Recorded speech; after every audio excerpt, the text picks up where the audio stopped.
Hello guys, welcome to Automotive Enthusiast YouTube channel Mototech YouTube, and hit the bell icon and subscribe to Mototech YouTube channel.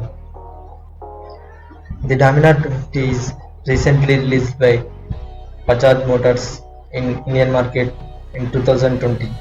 It has the same design and some of same its element its predecessor Bajaj Dominar 400. Many of the bikers and automotive enthusiasts has doubts about Dominar 250. It has a copy of Dominar 400 or is any there changes to come up. Here the Mototech YouTube channel describes and gives detailed review of Dominar 250 for and confirm the issues and what are the differences between Dominar 400 and Dominar 250. Let's go started. First things first, it comes with the full LED headlamps that has in Dominar 400 and upside down forks styles or rear view mirrors carry for the look of the bike. But if you look closer, you will notice the differences. It gets its instrument cluster from old model means 2017 Dominar. It doesn't has gear position indicator and trip commuting display. Upside down forks also reduced to 37 mm from 42 mm on the Dominar 400, but it still looks good on this bike. The tire size are same with the NS200 and RS200. The, the weight of the bike is 180 kgs and it is a still heaviest bike in 50 segment.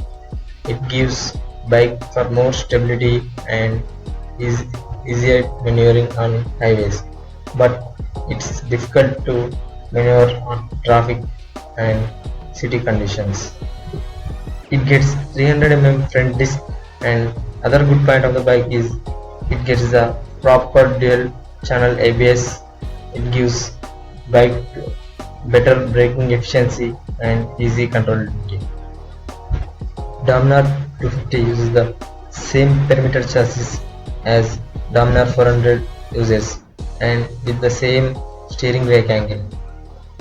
And the Bajaj offers good suspension with Dominar 250 and it has flush setup and it absorbs the bumps better. The engine for the Dominar 250 is taken from Duke 250 and made some changes to it. Changed the head and timing system for improvement in low and mid-range performance, and it removed triple spark plug. These changes results in 3 bhp drop and good target low RPM. This bike's exhaust makes good and deep punchy noise. It makes bike more fun to ride, and for the first 5 gears of the bike is more sharp and it does not need frequent gear changes in the traffic. Relaxed city speeds make the bike flexible and it does not get overheated, and vibrations in the engine started at 8000 rpm and it will irritating towards red line. The gearbox also same as the Duke KTM. Unfortunately, this bike doesn't offer slipper clutch mechanism and is a major drawback of the bike. And this bike is priced at Indian markets 1.6 lakhs ex-showroom Delhi. This is a video on Dominar 50, and for more videos please subscribe to my YouTube channel.